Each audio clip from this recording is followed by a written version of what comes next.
Mon content, mon pouce content, Max Saver. Mon content, mon pouce content. It's Max Saver's time. McDonald's. Ba-da-ba-ba-ba. I'm loving it.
Bonsoir à tous, voici le sommaire de cette édition.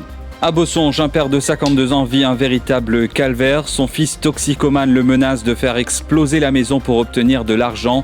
Le jeune homme a été arrêté et inculpé. Matricide présumé à Maïbourg en août 2023, près de 3 ans après les faits, Vido Mengra demande la liberté sous caution. Une requête vigoureusement contestée par la poursuite. La Cour suprême a réservé sa décision. Tempête tropicale d'Oudzaï à Rodrigue, l'inquiétude monte face à la dégradation des conditions météorologiques. Cannes 2025, Sénégal-Maroc, une finale très attendue. Le Défi Média Group propose un plateau spécial ce dimanche soir sur Télé+, à partir de 20h30. Et en fin d'édition, nous parlerons cinéma, la série qu'on vous invite à découvrir ce dimanche, His and Hers. Bonsoir. Un père âgé de 52 ans et domicilié à Bossonge est à bout. Son fils aîné, âgé de 25 ans, est devenu incontrôlable. Accro à la drogue depuis un certain temps, le jeune homme lui réclame de l'argent presque chaque jour et n'accepte aucun refus. Vol, menaces, injures et extorsions sont devenus le quotidien de Ramesh. Tôt mercredi matin, il a réclamé 1000 roupies à son père qui n'en disposait pas.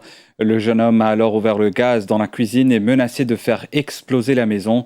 Face à cette situation, le quinquagénaire a alerté la police. Il a consigné une plainte. Le jeune homme a été appréhendé et inculpé pour demanding money by threat. Toxicomane, synthétique. Puis longtemps, après, il a arrêté, il a continué, aller. Il fait pas tout, il fait centre, il fait pas tout, comme bizarre. Après une des semaines, il revient pareil. Il pas de travail, non, il a toutes les affaires, moi-même. Je ne suis pas donné casse, il prend des affaires dans la case et aller.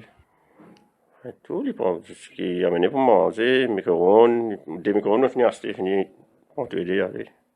Tout ce qu'il gagne pour lui, facile, on va aller, y aller. Carré, tout, carré pas cassé, dans la frigidaire, non. On la viande, on poisson, j'ai un gros freezer, pas qu'à go dedans, y a dedans. Enfin, il y a 2-3 semaines avant là, je dirais qu'il y a une discussion la guerre. Et moi, je téléphone la police est venue. La police même venue, causait, il écoutait tout, après, mais on descend les oreilles. C'est ma manière de regarder, il va vous changer. Il est là, il dépense un peu trop. Le matin, quand il devait bureau de l'argent, il dit, il n'a pas considéré l'argent bureau de là. Enfin, bureau de 1000 roupies. Tous les bureaux de 1000 roupies là. C'est comme une émotion à descendre, on donne, il dit, ça maintenant. Mais il ouvre le gaz. Il allume pas toujours ça, le micro-ondes allumé, il ouvre le micro-ondes allumé. Il m'a dit, c'est pas dit, il allume pas. Il dit, ouais, on allume pas, on éclate pour tout là. Et c'est dans le jour, il menace pas, lundi. Il prend un couteau là sur la main, il prend la main, la version couleur, la main couteau. Il a tellement levé, comment levé. Bureau de 2000 roupies, j'ai dit, 2000 roupies, pas de temps là, parce que tous les bureaux de Nicasson. Bureau de taper tout, vraiment, c'est quoi ça, lui. Une fillette de 12 ans allègue avoir été agressée par son père. Les faits se seraient produits dans la nuit de vendredi à samedi. Accompagnée de sa mère, elle a porté plainte à la police. Aux enquêteurs, elle a raconté que son père était sous l'influence de l'alcool et qu'il l'aurait réveillée avant de s'en prendre violemment à elle à l'aide d'un objet. Il aurait également proféré des menaces à l'encontre de son épouse, âgée de 47 ans. Le suspect a été arrêté. Il doit comparaître devant la cour ce lundi. Un matricide présumé qui continue de faire couler beaucoup d'encre près de 3 ans après les faits. Vido Mengra, accusé d'avoir tué sa mère avant d'incendier la maison familiale à Maïbourg, reste en détention. Alors que son procès aux assises est fixé à septembre 2027, l'accusé a sollicité une remise en liberté sous caution devant la Cour suprême vendredi. Une motion vigoureusement contestée par la poursuite. La décision de la Cour est désormais attendue. Un reportage signé Nafissa Pierbaye avec les commentaires de Marc Pierre. Les faits remontent dans la nuit du 5 au 6 août 2023 à Ville-Noire, Maïbourg. À la suite d'un incendie dans une maison familiale, les secours font une macabre découverte. Les restes de Madoumati Mengra, 62 ans, soit les os et les crânes appartenant à la sexagénaire, sont retrouvés dans une chambre du domicile. Ce qui semblait être dans un premier temps un accident domestique se transforme rapidement en une affaire criminelle. Les examens médico-légaux révèlent que la sexagénaire aurait été mortellement agressée à la tête avant que l'incendie ne soit déclenché. Très vite, les soupçons se portent sur son fils Vidour Mengra, alors âgé de 33 ans. Selon des proches de la victime, la relation entre la mère et le fils était conflictuelle, marquée par des disputes fréquentes et des épisodes de violence. Arrêté, l'accusé avait été placé en détention le 6 août 2023. Aujourd'hui, alors que son procès aux assises est programmé pour septembre 2027, Vidour Mengra, par l'entremise de son avocat, Maître Anupam Kandai, a réclamé une remise en liberté sous caution devant la Cour suprême. Une demande à laquelle s'est opposé l'inspecteur Ram Jutton de la Major Crime Investigation Team. La poursuite a fait valoir le risque de fuite compte tenu de la lourde peine encourue s'il est reconnu coupable, tout en évoquant le caractère jugé violent de l'accusé ainsi que l'existence de preuves scientifiques versées au dossier. De son côté, le présumé meurtrier soutient qu'il se conformera strictement aux conditions qui pourraient lui être imposées s'il devait être libéré sous caution. Après avoir entendu les arguments des deux parties, la juge Renuka Debi a réservé son ruling. Un nouveau procès sera logé la semaine prochaine contre Ritesh Garobi et les 6 autres personnes arrêtées suite à la saisie record de 3,3 milliards de roupies d'héroïne et de cannabis en mai 2021 à Pointe-aux-Canonniers. Autre développement majeur, les 7 accusés seront poursuivis séparément et non dans un seul et même procès. Selon une source proche du dossier, cette décision intervient après la demande de discontinuance of proceedings du directeur des poursuites publiques à leur encontre. Le DPP a donc ordonné un complément d'enquête. Une déclaration en ce sens a été faite par Maître Kevin Morgan, Principal State Counsel, devant la cour d'assises vendredi. Mais concrètement, qu'implique une discontinuance of proceedings? Élodie Domen, Mélanie Duval. Dans certaines affaires pénales, le directeur des poursuites publiques peut décider d'une discontinuance of proceedings. Contrairement à ce que le terme pourrait laisser croire, il ne s'agit pas d'un abandon définitif des charges. Elle permet plutôt au DPP d'interrompre temporairement une procédure avec la possibilité de reloger l'affaire ultérieurement devant la Cour. Cette option est utilisée lorsque l'instruction ne peut pas se poursuivre dans l'immédiat.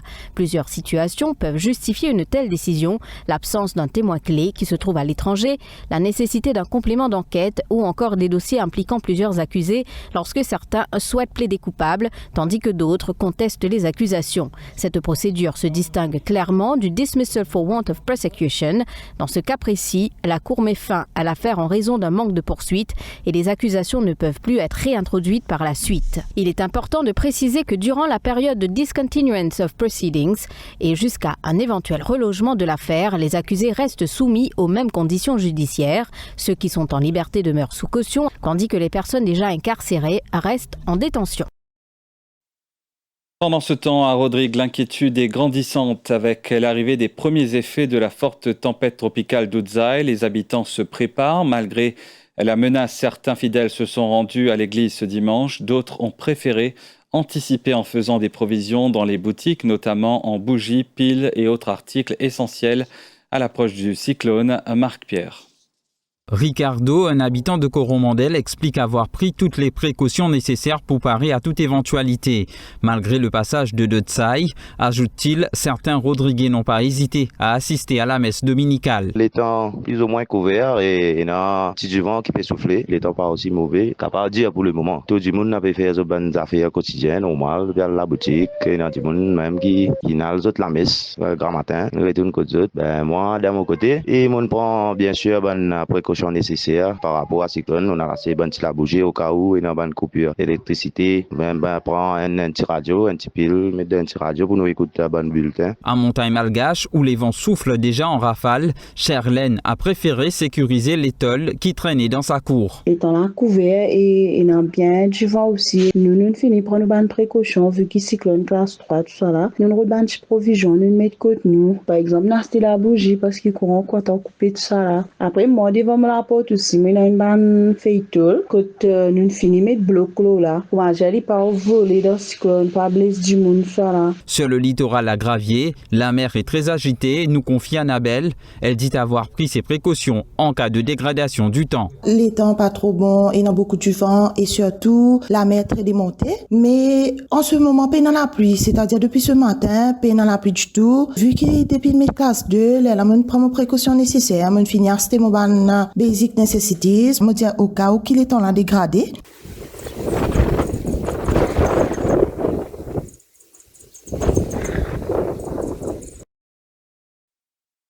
Et le défi Media Group sera au cœur de l'événement à l'occasion de la finale de la CAN 2025 opposant le Sénégal au Maroc. Un plateau spécial sera proposé ce dimanche à partir de 20h30 sur Télé+, animé par Shahil Ayadassen et Loïc Gangaram. Ils auront comme invité Kofi Kawata, nouvel entraîneur de Savane-SC, et Arthur Bosson, joueur de l'AS Rivière du Rempart.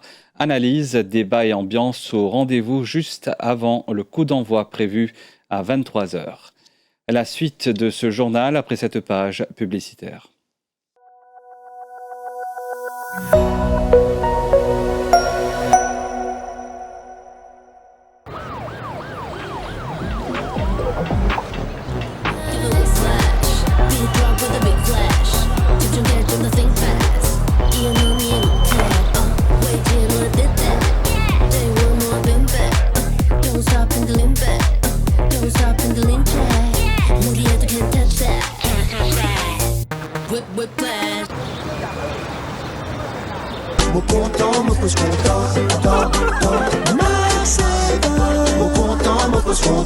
It's Max Savers time. McDonald's. Ba-da-ba-ba-ba. I'm loving it. Perfectionne ton savoir, cultive et éduquer avec l'humilité, l'hospitalité. Un dévoile l'existant, acquérir connaissance, vision déterminée, un joli soit étudié. Un rayonnement mondial, deux efforts primordial. Ensemble nous avancer pour accomplir de destinée. Une envie passionnée, travail récompensé, réaliste doré. Va-t-elle, va-t-elle.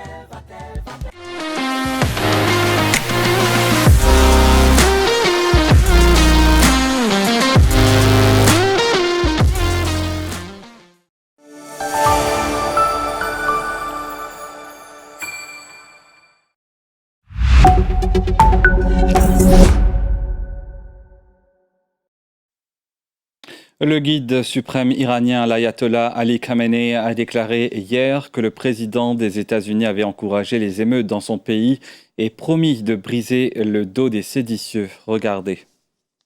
این خصوصیت در این فتنه بود که شخص رئیس جمهور آمریکا شخص خود او تو این فتنه دخالت کرد، حرف زد، اظهار نظر کرد، تهدید کرد،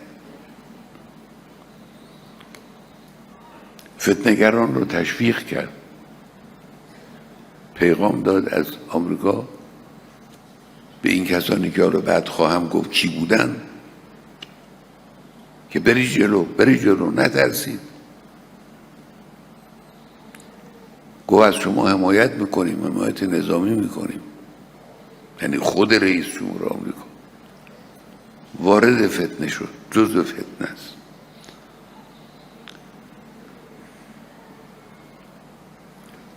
ما کشور رو به سوی جنگ نمیبریم. ما بنا نداریم کشور رو به طرف جنگ ببریم.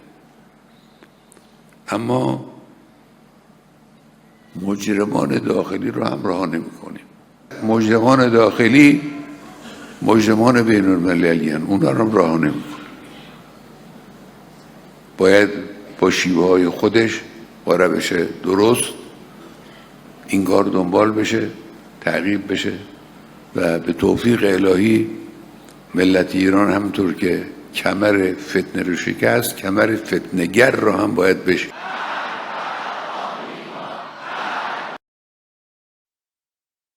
Fumigène, applaudissements et hommages populaires sur la Canebière. Des centaines de personnes ont participé hier aux obsèques de Roland Courbis à Marseille, grande gueule du football et ancien entraîneur de l'OM.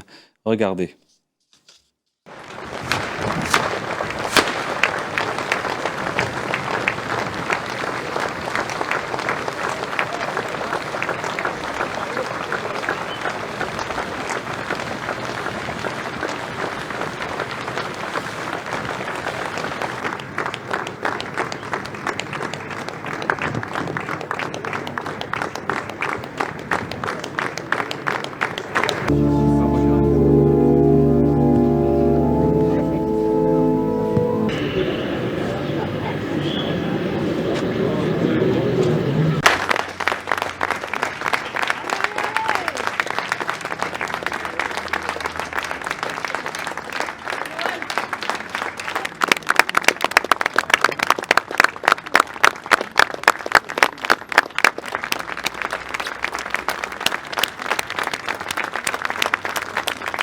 Je pense qu'il n'imaginait pas à quel point les gens l'aimaient. J'espère qu'il le voit et qu'il est content. Je suis sûr que si Marcel Pagnol l'avait rencontré, il l'aurait pris dans un de ses films. Voilà. On dit qu'il était pagnolesque, mais dans le monde du foot, c'était un vrai personnage, avec sa gouaille, avec son accent, avec sa roublardise aussi, hein, et marseillais, donc ça ne se renie pas. Et puis alors, si vous voulez, sortez des sentiers battus, parce que ces causeries d'entraîneurs, je peux vous dire qu'elles ne sortaient surtout pas de la formation qu'on avait pu avoir. Je veux dire que là, le langage n'est pas du tout le même, mais il était convaincant parce que les joueurs adhéraient. C'était tellement original, mais efficace.